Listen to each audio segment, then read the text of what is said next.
হতে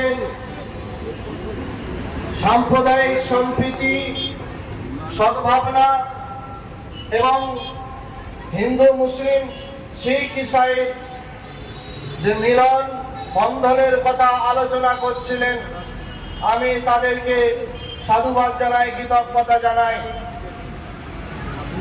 আমরা জানি যে আমরা সকলেই ধর্মপ্রাণ মুসলমান।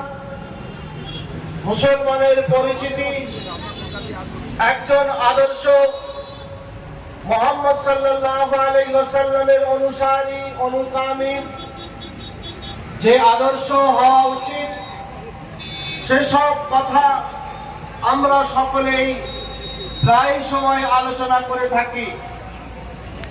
কিন্তু সেই আলোচনা আমাদের জবান ছাড়া শরীরের প্রত্যেকটা অঙ্গ প্রত্যঙ্গে বিরাজ করা উচিত।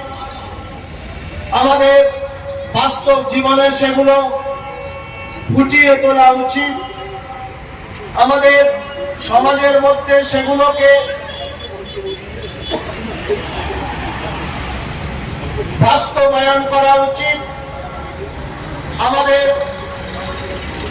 রাস্তাঘাটে, অফিসে, আদালতে, বাজারে, পথে ঘাটে আমরা যেখানেই থাকি না কেন, সর্বত্রই সেই সম্প্রীতি এবং সেই আদর্শ আমাদের মধ্যে সর্বসময় বিরাজ করা উচিত।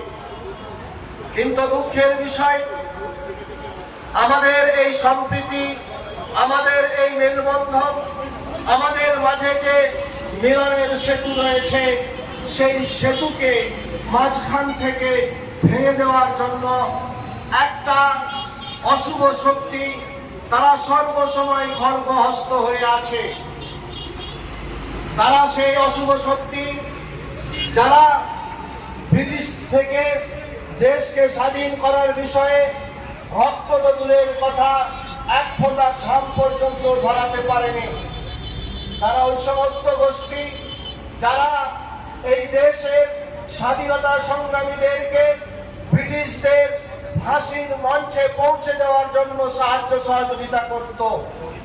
তারা ওই সমস্ত গোষ্ঠী যারা ব্রিটিশের বিরুদ্ধে আন্দোলনে যখন নেমেছিল এবং তাদেরকে ব্রিটিশ যখন কষ্ট দেওয়া শুরু করে, তারা তাদের সামনে মাথা ঝুঁকিয়ে দিয়ে তাদের কাছ থেকে নিজেকে বাঁচানোর জন্য, ক্ষমা প্রার্থনার জন্য তারা আবেদন করেছিল। বন্ধুগণ, আমরা ভারতের সেই সমস্ত